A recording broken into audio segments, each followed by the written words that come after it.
Hello everyone and welcome back to K-All. I'm your host Angel and this is Angel's Angle, a special segment where I break down my favorite new K-pop releases. Today it's all about Kim Seokjin, WWH Worldwide Handsome himself, of the one and only BTS. Now, Jin just dropped his second studio album that is titled Echo on May 16th, and trust me, there's a lot to unpack here, so that's what we're going to be doing today. But before we dive in, don't forget to subscribe to K-All's YouTube channel, follow us on Spotify, and check out our socials in case you want to see any teasers for upcoming episodes and some behind-the-scenes fun little content. Without further ado, everybody, let's get it.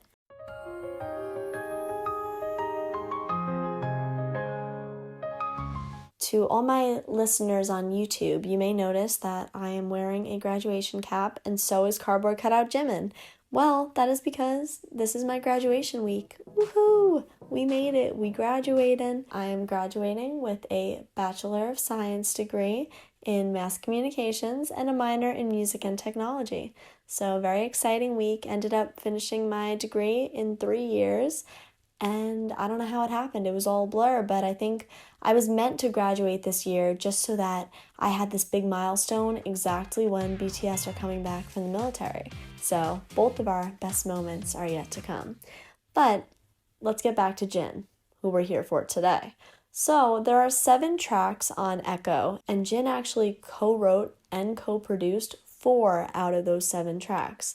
Now, these special tracks that are blessed with Jin's songwriting credits are Nothing Without Your Love, Lose Your Feet Yenna, Rope It, and A Journey with the Clouds. So the first song on this album is titled Don't Say You Love Me, and it's actually the title track for the entire project. So this easy listening pop ballad is perhaps the least daring on the album, and I'll explain why. It's not a bad thing, but it really just delivers exactly what it promises, a gentle, emotionally grounded ballad that highlights Jin's beautiful vocals. If another artist performed this song, it might risk blending into the crowd of similar pop ballads. But thanks to Jin's sweet and transportive vocals, this track has a shimmering soul. This track's steady structure and light melody echoes the concept of an emotional gray area of a relationship that just kind of won't cleanly end. Jin's calm, controlled delivery mirrors that feeling of that uncertainty. He's kind of holding back his feelings within his voice rather than releasing them, rather than expressing. You can hear that just stable tone throughout the entire time that he sings. And it's unwavering, kind of like what his love was for that person, but now he has to face the heartbreak of them unfortunately separating. So when he sings You Just Gotta Let Me Go, he really captures the heart of the song. Jin is leaving the relationship's fate in his partner's hands.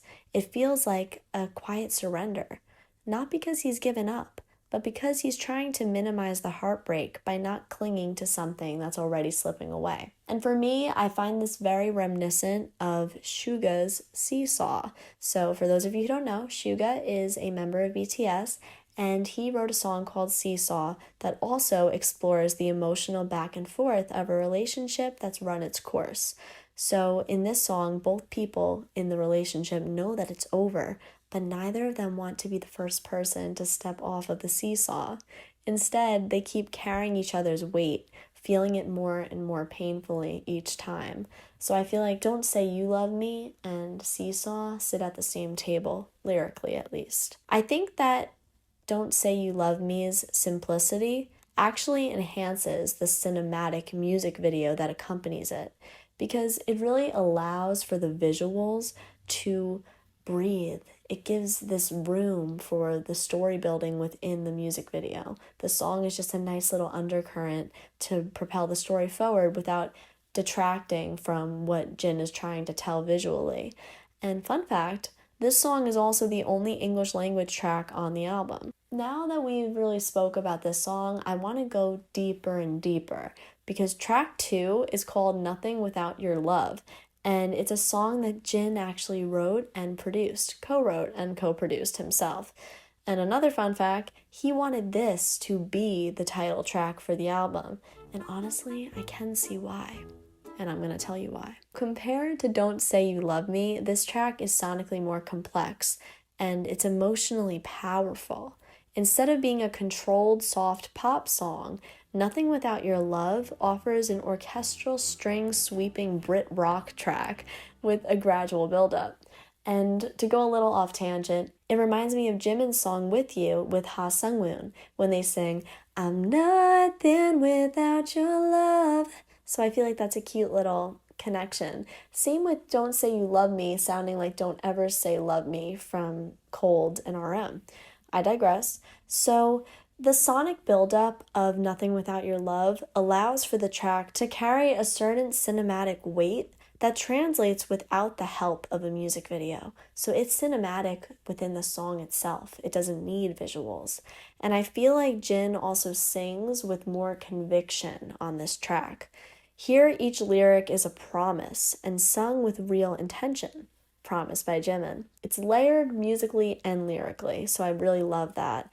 And Jin sings in this song, even the reasons for my existence I didn't know, but you completed me. When I met you, I realized. So he's singing to ARMY with these lyrics, and it immediately reminded me of the opening lines to his song The Astronaut, which he released in 2022 before he started his military service. There's one verse that goes at the beginning, you and me in unending history. Oh, you became my universe, the story of us. Like that asteroid drifting by without a destination, I too was just drifting along. Every dream I found in the darkness, starting anew this story. So it's that same sentiment of having nothing and no direction, feeling lost, trying to navigate life, and then suddenly he found the reason for his existence through ARMY. They completed that part of the puzzle he didn't even know needed completion. So it's clear that Jin sees ARMYs as not just fans, but as a source of meaning and direction in his life. And I think that really echoes, pun intended, because he has been making all these different fan events to really engage with the ARMY, first doing different high touches in Korea, and now he's coming to New York this week, and he's going to perform on the Fallon show, and he's going to do a high touch event here as well, which is not typical for a North American audience to have a hype group doing a high touch, which is pretty awesome. And it's actually, I think, BTS's first high touch in America, and he's calling it High Sokjin. But on top of that, he's also doing a special little meet and greet with fans at the Empire State Building, which, fingers crossed, by the time this episode is out, I will be there. I'll be there by Jin. So another thing, he says in the pre-chorus, in my empty world when you a stranger approached me, only then did it feel like I found myself. I'm nothing without your love. So I think that also relates to what I was mentioning before about the first verse of The Astronaut, but it also is kind of reminiscent of how he ended up in BTS in the first place. There was a stranger who approached him, and that was when he found his story, when he found himself, when he changed his thought process of becoming an actor and realized, I'm going to be a musician, I'm going to be a part of this group. Track 3 is a song that I'm obsessed with, and it's called Loser, and it feats Yenna, who is a talented soloist and former member of the temporary girl group IZ*ONE, which I used to follow when they were active. But fun fact, Les Seraphim's Chaewon and Sakura, who are now Jin's label mates, were once a part of IZ*ONE, the same group as Yenna. So that's kind of a cute little invisible string moment. So Jin actually shared that he wrote the song Loser from an imagined perspective of a bickering high school couple, since he didn't actually date in high school. And he really leaned into the drama and immaturity of a young love, and I feel like it really shows within the way this song sounds and the lyrics in general.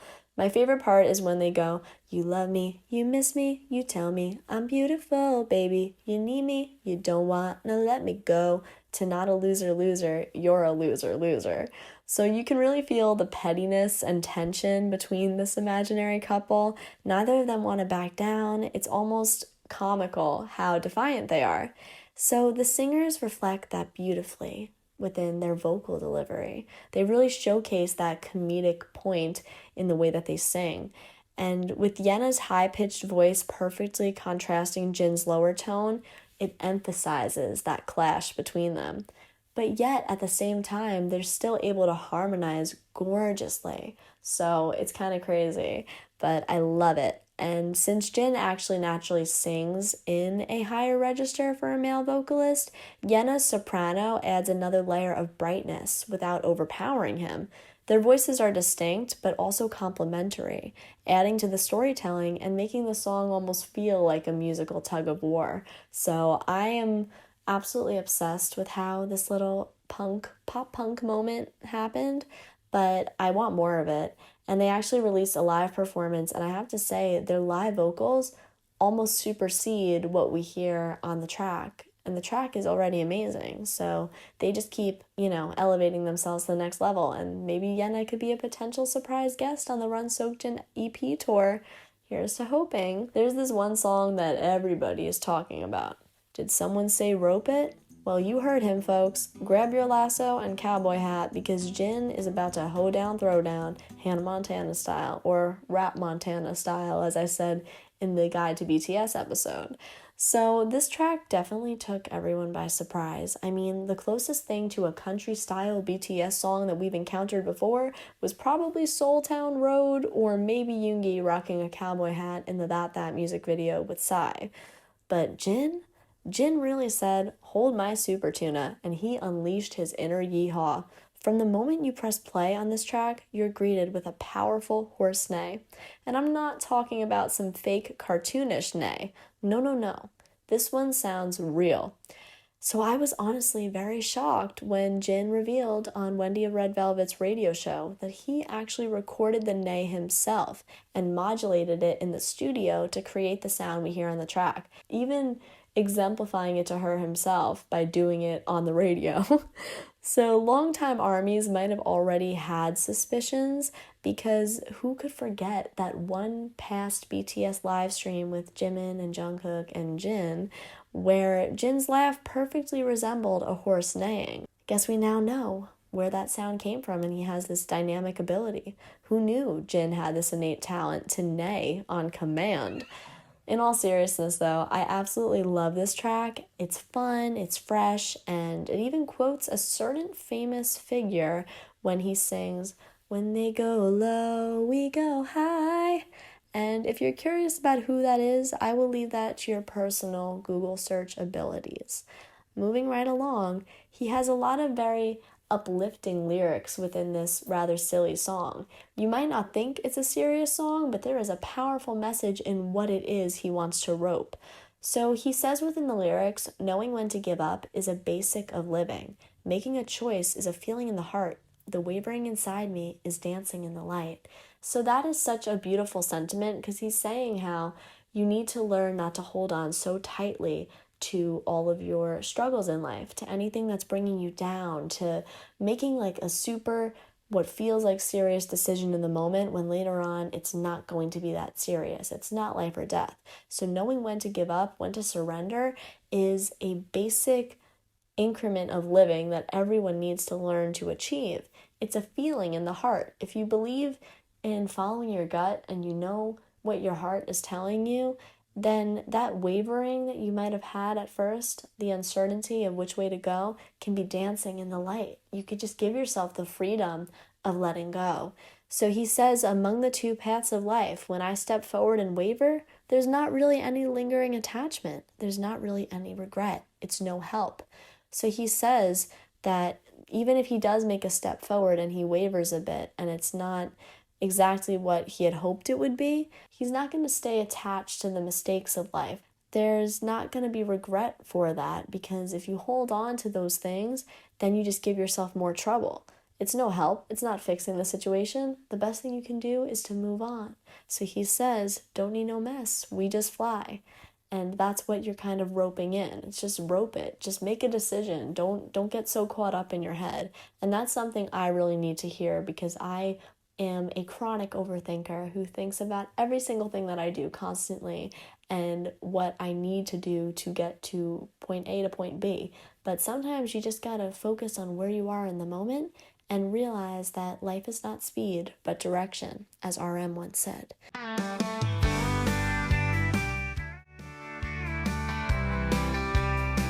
So the fifth track on this album that I absolutely love is called A Journey with the Clouds.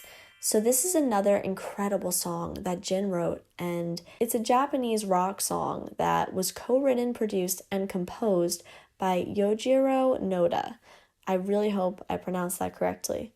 So Yojiro Noda is the lead vocalist of the Japanese rock band Radwimps and the music composer of the animated fantasy film Your Name. So he's very, very talented, very acclaimed songwriter and musician and composer and producer. But Jin actually wrote 90% of the lyrics to this song, and he said that he wrote it while watching various animations, which I'm very curious which ones. I'm assuming Your Name must be amongst the list. So this song brings together ballads, rock, pop, and elements of other traditional Korean music to take listeners on a sonic journey through the perspective of Jin journeying amongst the clouds. This song is fully in Korean, but it uses different beat switches and vocal inflections to evoke emotional understanding. So I feel like it doesn't even matter what the language is, because you can hear within Jin's voice how powerful his journey is through the clouds and all the different experiences he faces. It's very much an adventure. I feel like I could hear as he jumps from cloud to cloud, the different feelings he goes through, the different rain that he has to carry with him from one cloud to the next, or how to let go and release it into the air, into the atmosphere, whatever struggles he's going through. It's just really beautiful. And I feel like it transports the listener and serves as the soundtrack for an uplifting adventure with Jin and Army as the main characters.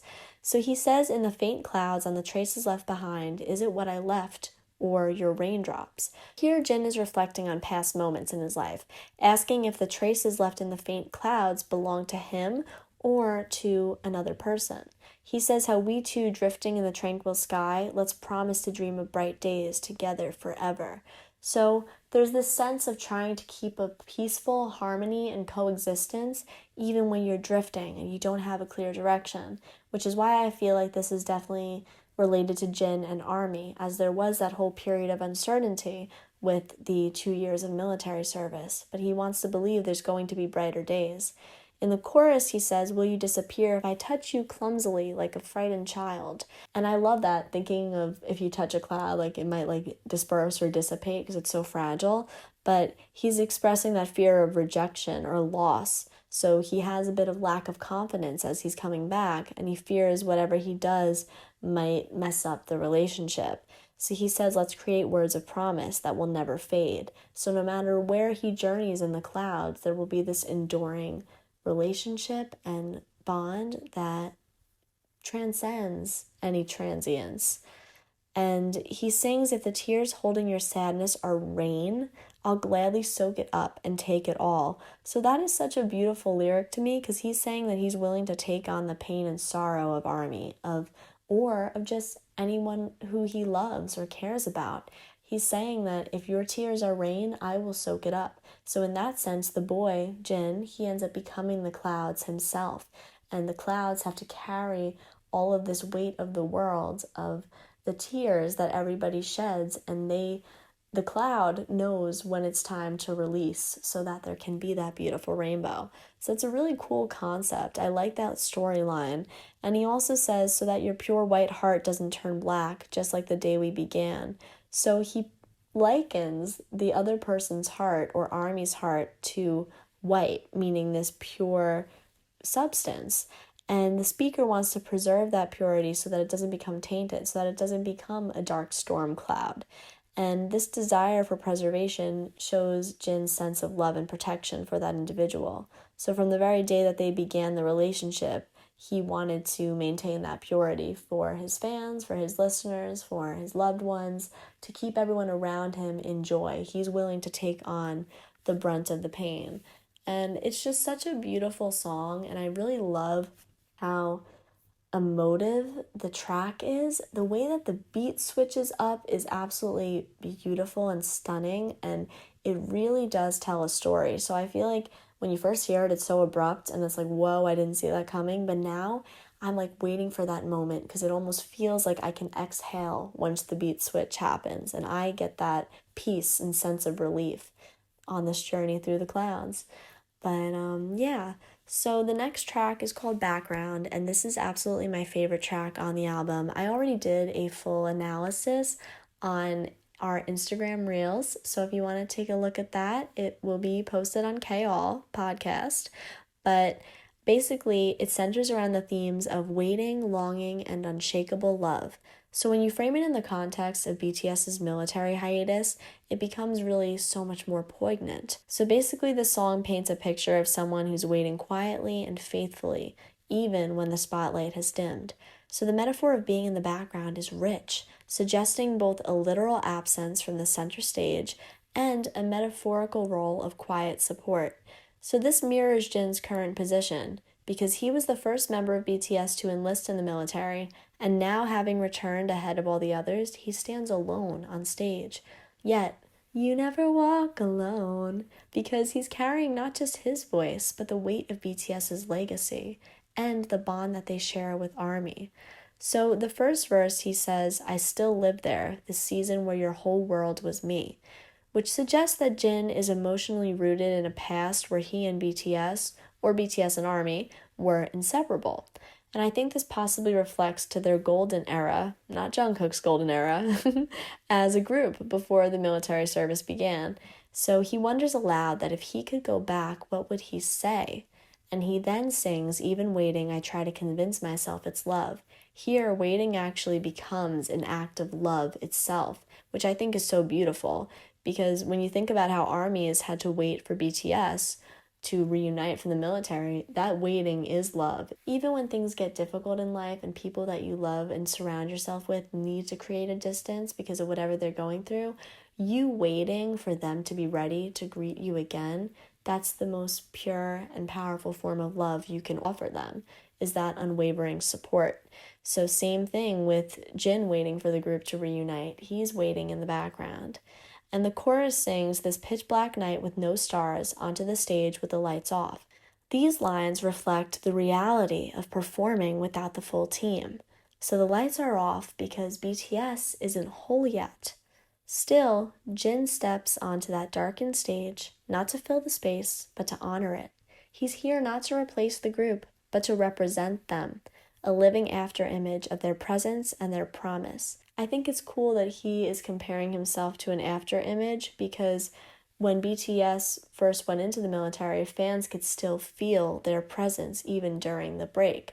But now that Jin is here, it's even more of an after image because he's here, he's a lingering presence, he represents BTS, but BTS is still nowhere to be seen as a full group. So it creates this sense of confusion and a sense of being lost for Jin. So he's still wandering, but he's waiting. He'll be here in the background.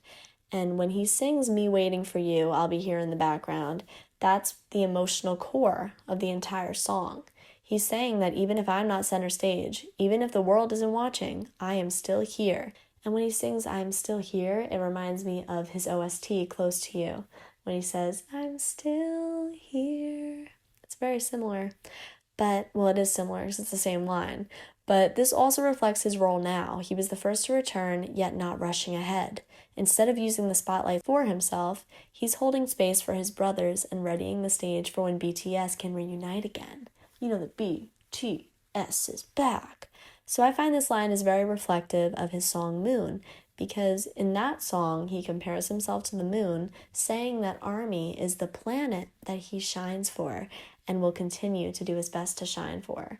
So same thing with the background. He's setting the stage for BTS to return, and he's going to continue to be that rock, to be that stability, that source of unwavering presence for BTS. It's just such a beautiful song, and I want to go on and on and on about it, but I really shouldn't. The one last thing I want to say is that in verse 2, he sings, "Painted with different colors, dreams that mingled as we become stained by each other."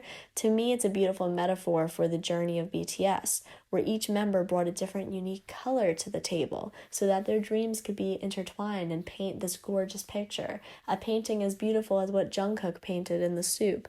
So it also reminds me of RM's verse in Take Two when he sings, "You're my silver lining, you're the one who just light me up. Oh, I can always feel you beside me. The sunset hit the building. We are given to each other like this." So to me, that lyric also represents how BTS each make up a different color in a beautiful palette for a sunset. So that sunset hitting the building of where they first started as a group reflects how they were given to each other. Their colors were destined to intertwine. And I think that just, they all had different dreams, but once they merged together, their dream became one. But the next song that I want to talk about is actually titled To Me, Today. And I keep saying to today's me for some reason, but that's not it. It's to me, today. So Jin is kind of writing a letter to himself, to the version of himself today, and reflecting on everything that he's learned. So I also feel like it's a continuation of his song Awake, because in that track he sings, maybe I can never fly. I can't fly like the flower petals over there, referring to BTS, because he says the 6 other flower petals, or as though I have wings. Maybe I can't touch the sky, but still I want to stretch my hand out. I want to run just a bit more. So in that song, in his prior solo songs, Jin felt as if he couldn't fly, as if he had to keep running to catch up to the other members, running wild, but he was still going to embrace and love himself intrinsically. But now, into me, today, he's like, oh, I can fly. I will fly to where my heart leads. I fly throwing myself into this once-in-a-lifetime moment. So I love seeing that growth, that now he recognizes his own ability to fly. But the first verse actually shows something else very compelling that I want to talk about. He says, the sunlit morning, the scorched me of yesterday, awake Jin, perhaps, today's may fly. So today's mayfly, one day I could fly. So a mayfly is a insect that actually only lives a day. Everything that it has to fulfill in its life is only occurs in 1 to 2 days. So by Jin saying today's mayfly, it's showing that you have to live every day to the fullest. Like every day is your only day on earth. So by doing that, you are uplifting yourself to have the best potential to be the most joyful as you can be within that one beautiful day of life that you're given. So he's saying, today's mayfly, one day I could fly. Useless thoughts, don't be afraid. I'll leave it to the me of tomorrow and go. So he's focusing on him in the present, on what he's capable of doing now, and anything that's out of his reach doesn't exist for today. So he sings, let's leave up above the sky. Perhaps a journey to the clouds. Trusting myself, I fly to where my heart leads. I fly throwing myself. This once-in-a-lifetime moment. Open my heart. Today is me, the one. Spread my wings, the one. Now I fly to where my heart beats. So there's that singularity of him where he's only embracing who he is today. He's not looking to the past. He's not looking to the future. He's focusing on now so that he can do what is needed of him in the moment. But basically, To Me Today closes the album with a gradual build from reflective to energetic. So it's very beautiful. The first half is almost a soft ballad territory, and then all of a sudden you have this little guitar that pops in, and the song becomes more rhythmic, more joyful, more like Jin is flying. So it's really a full circle moment. It ends the album in such a beautiful way and brings full clarity to the entire sonic cohesiveness of the album. I think that there's so many different sounds, so many different genres that Jin throws at us, but the lyrics all kind of have similar sentiments of just letting go of your worries, being present, being focused on what it is that you need to accomplish for the people that you love, and how to preserve every form of love. So he's definitely approaching the universality of love, but he's also looking at it from so many different angles, and not just learning how to love yourself, but how by loving others, you do love yourself. I love it so much, and I hope you enjoyed this little episode, but if the audio quality doesn't sound up to par in comparison to previous episodes, it is because I had to record with my phone instead of my microphone due to technical difficulties. So I apologize for that. I hope you still enjoyed, and thank you so much for listening to K-All. That's all for today. We will be back. That was my bracelet. We will be back next Tuesday. So thank you. Bye, guys.